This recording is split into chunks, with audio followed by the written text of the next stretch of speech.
Well, bonjour to all you amp fiends out there in YouTube land, and welcome to today's video. To be honest, I was a little apprehensive about how I could follow up the very successful super organ tone video. That just about anything I did would be a letdown, short of, say, dissecting a Dumble overdrive, prying off the epoxy, and finding out the secrets of its tone section. Then a customer showed up. This is a local guy, showed up with this gem and asked me to tune it up. Now this is not a reproduction, okay? This is the real thing. This is a 1951 Fender 5A3 Deluxe amp in, I'd say, the best condition of any one I've ever seen in my life. At least externally. We're going to have to drag it out in the workshop, completely dissect it, see what's good and bad going on inside, then tune it up as the customer requested, and test it. Okay, now if that sounds interesting, why don't you grab a beer and a comfortable chair and join me as we head for the workshop.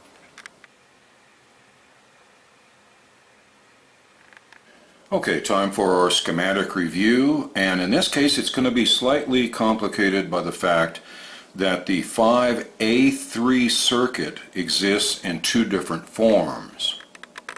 Let's start off with the version that uses two 6SC7 duo triodes. As you can see, the input section is fairly conventional. We have the two inputs here for instruments, and this one's probably for microphone.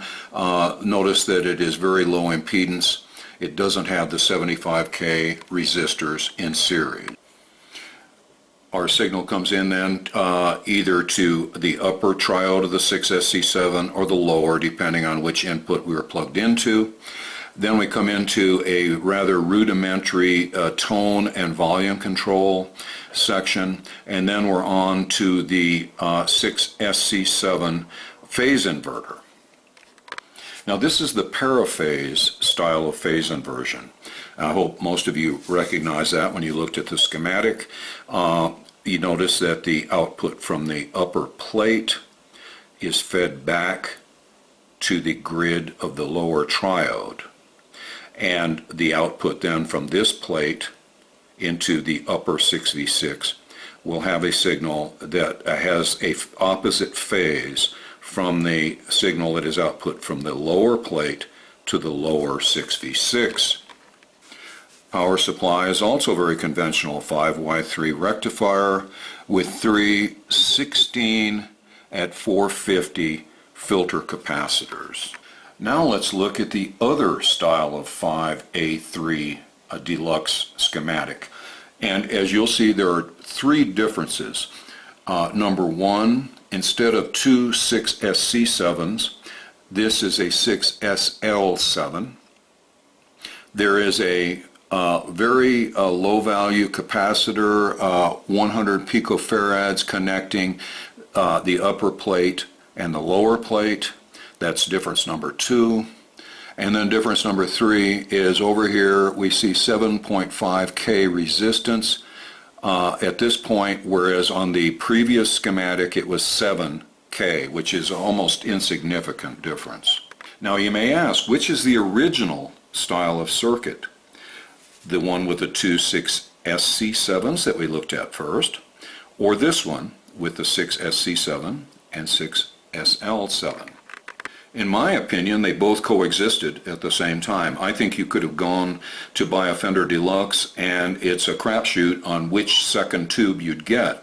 And here's why I feel that. I think this tube was used because apparently a source of them became available at a lower price than 6SC7s. And as we'll see in a minute, they're very close to each other, but they are not interchangeable.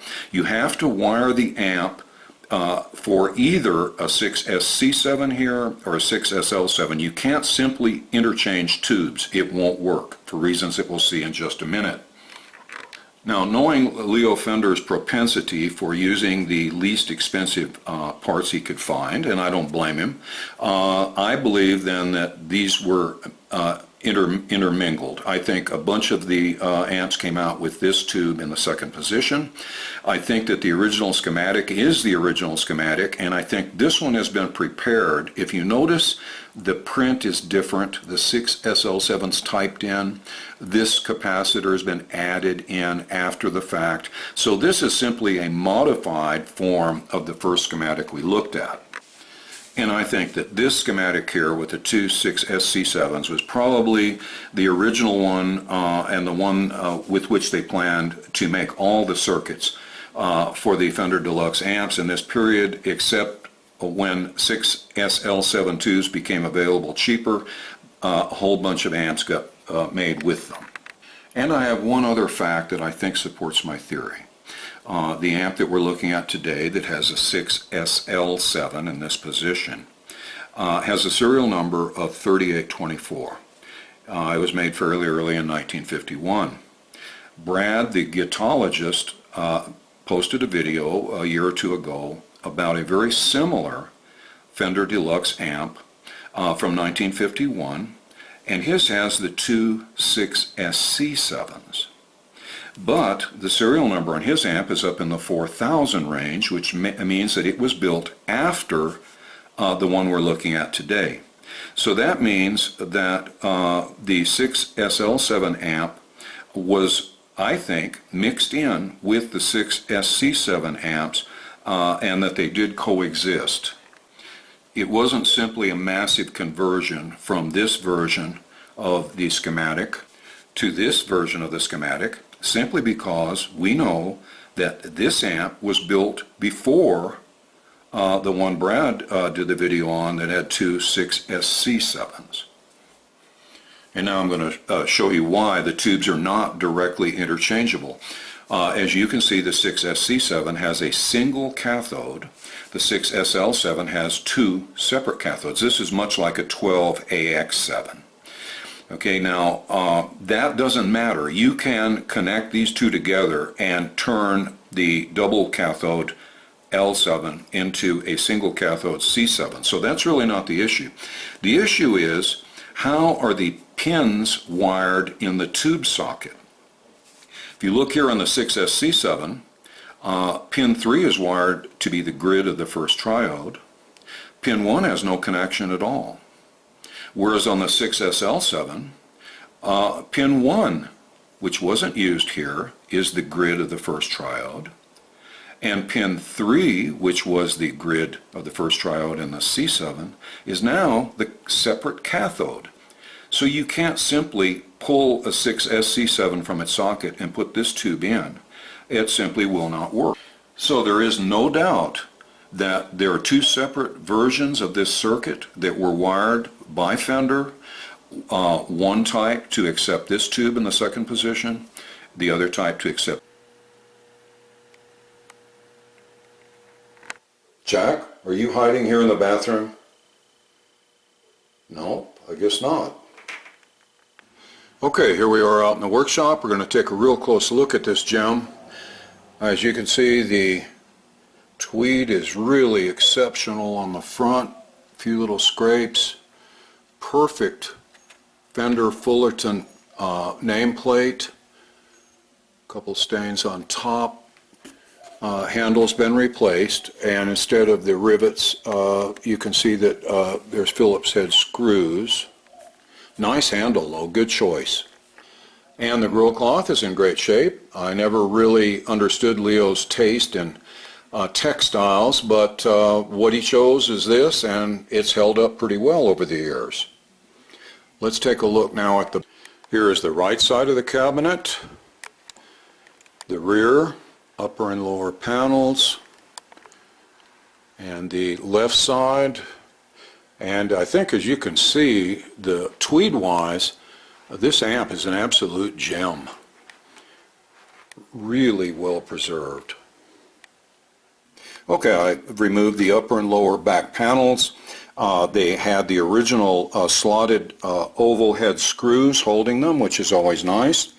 They're numbered in pencil, 49, 49, and then on the floor of the cabinet, a matching 49.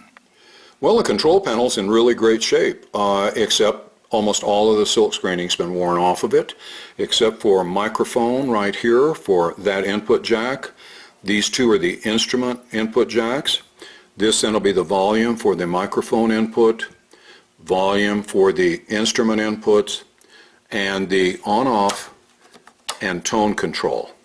And of course the old typical red faceted pilot light and fuse holder. Now let's focus on that. I would love to go back in time with a 2x4, and just as the guy was poised over this control panel with his drill, just bash him in the head, because this is just an obscenity. You gain nothing from doing it. I mean, it's not large enough for an input jack, but I shudder at the vandalism that occurs to some of these beautiful old amps. There on the bottom of the chassis we see the serial number 3824. Sounds like the beginning of Jane Mansfield's measurements. The tube set starts out great. We've got original RCA 5Y3, a pair of 6V6s. This is a 6SL7 RCA. We'll talk more about that later in the schematic review. And then we're kind of jarred here by a Sobtech 6SC7. The speaker is absolutely correct for this amp. A Jensen Alnico 5 concert speaker. It's in pretty good shape, and I'm looking at the cone. It's just too fresh. I think it's been reconed. Hopefully they did a good job. Let's home in here on the part number, which is correct for this amp. P12R, then C4897-3. That is the correct Fender part number for that speaker in this amplifier. Then we look at the date code on the speaker rim, 220. Looks like a 111, which would be, what, 51 of the 11th week, which would be appropriate for this amplifier. And 220, of course, means Jensen. We've got the 2-wire power cord here with a Home Depot Leviton screw-on 2-prong plug. All that's got to go. We're going to convert this to a 3-wire chassis grounding power cord. You can look back here, the output transformer has obviously been replaced. I'm not thrilled with the gaudy wiring that came with this output transformer. Also, I'm not sure if it's the right one for the circuit and speaker. I'll have to double check on that. Here's a close-up of the tube chart. It does not say 5A3. I'm rather surprised. Generally, the tube charts tell you what chassis is in the amp. You see the number 3824 is scrawled there, and that matches the serial number on the chassis. The other thing that's very strange about this tube chart is it shows two 6SL7 tubes. The far right one is a preamp tube, and the second one is the phase inverter. As we will see when we look at the schematics for this circuit, I don't believe Fender ever made a Deluxe in this period of time that used two 6SL7s. I think this tube chart may be erroneous. And of course the insect nibbled patent statement to chase off all competitors, but apparently not all insects. Something else that I see all the time on these old Tweed Fenders is the cabinet work is, let's say a little haphazardly done. Look at all the chips and splinters and all from the box joint and just left inside. Now the part we've all been waiting for is the actual chassis wiring itself. We can see it's a mixture of good and not so good. It looks like it's been all recapped at some time or other in the past, and at least they use giant Mallory capacitors. They went with pretty good quality stuff here. Can't really fault it. I'm not thrilled with the anodized cathode bypass caps, and also if you're going to put in these really high-grade Mallory filter caps, and they're wonderful, 16 microfarad at 450, they're perfect, you really should take off this outside band. It just doesn't look right. Their surface mount with that band, if those have been pulled off, this would look a lot cleaner. And then we're jarred again by the kind of gaudy wiring from the output transformer. I would have been tempted, if I had this transformer, to lay out these leads and just spray paint them all flat black. I swear, something so that they don't jump out at you like, you know, the day at the circus or something. Then we can look at that sealant that Fender put on the nuts, all the red sealant that keeps the nut from unscrewing and releasing the tube socket. And there, lurking behind the fuse holder like a shiny cockroach, is the infamous death cap. Here's a nice little detail on the pilot light holder. Drake Manufacturing, Chicago, and a patent number. Okay, pretty slick. And unfortunately, the little piece of masking tape where the lady that hand wired this chassis proudly wrote her name, generally in pencil, has come loose and been lost. And what a shame. I remember we saw one on a former amp that was Lupe Lopez, and there were several other ladies that proudly signed their name on the tape. Sadly, this one's lost. Let's take a quick look at the tube bases to see how they were wired, just to verify that the second tube really was supposed to be a 6SL7. If so, I would expect to see a 3 to 6 jumper on the tube socket if it's supposed to be an SL. You would never jumper 3 to 6 if it were supposed to be an SC.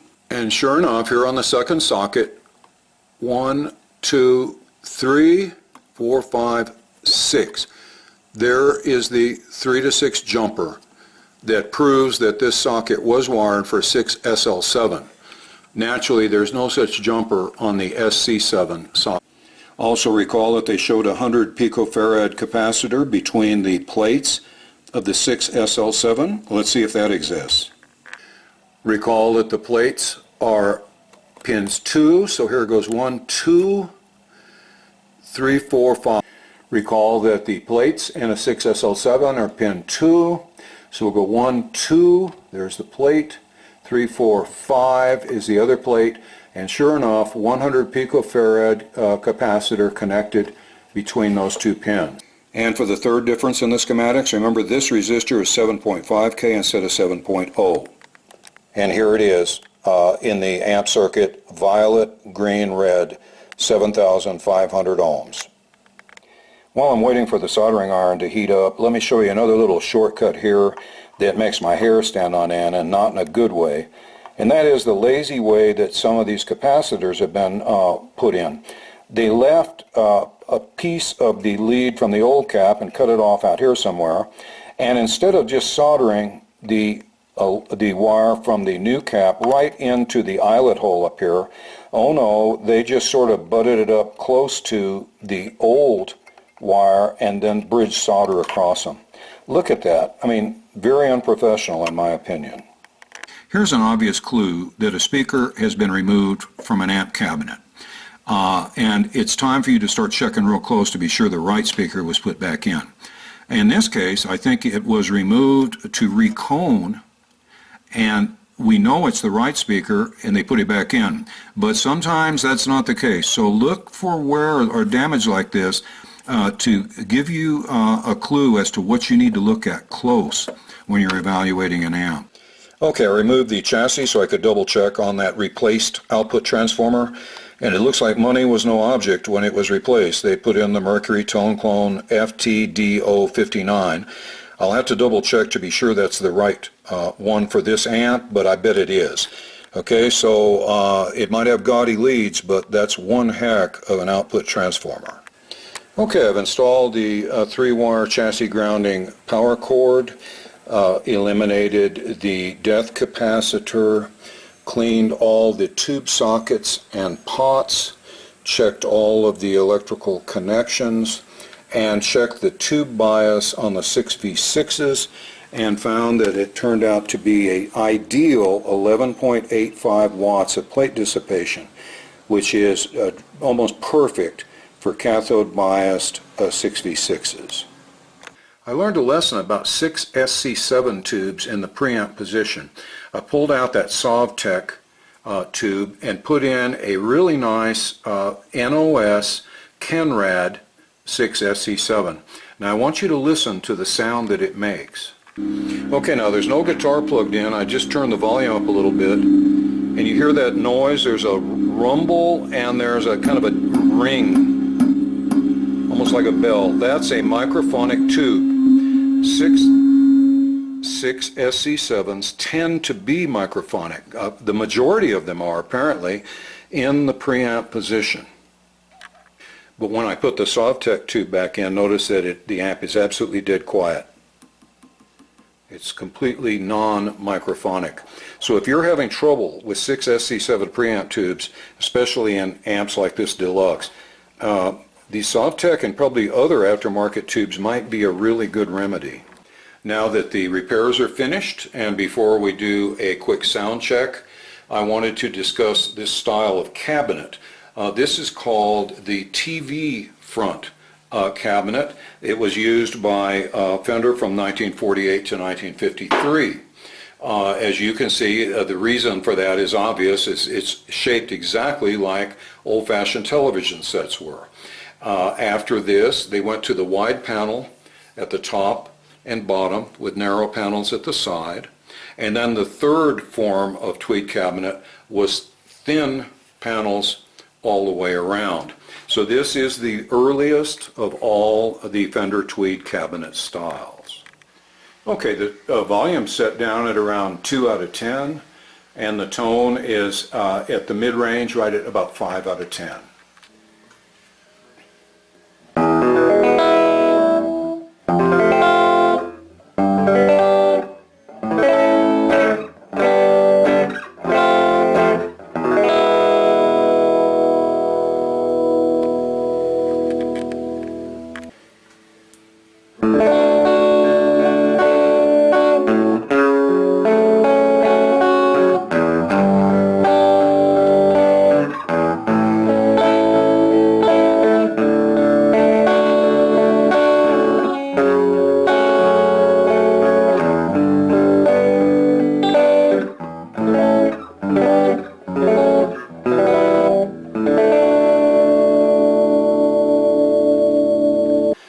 You know, Jack and Ollie have been clamoring for a chance to play through this amp.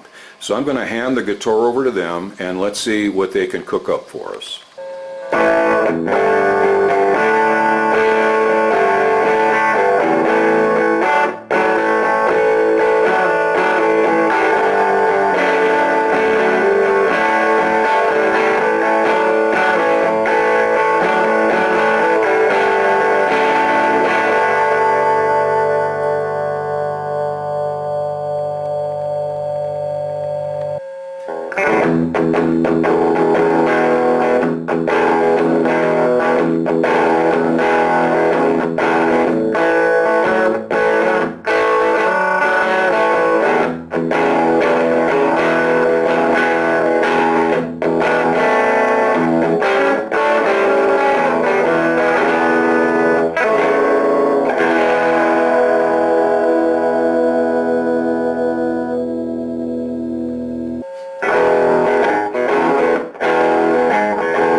Well, that's about it for this video on the rare and wonderful Fender 5A3 Deluxe amp.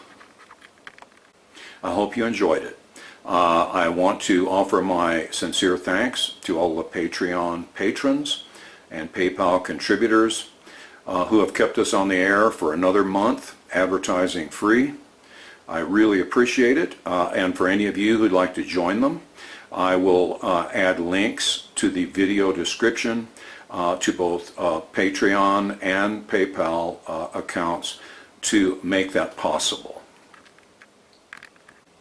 Meanwhile, Jack and I wish you our very best, and good luck with all your projects, and we hope to see you soon in our next video. Thanks for watching.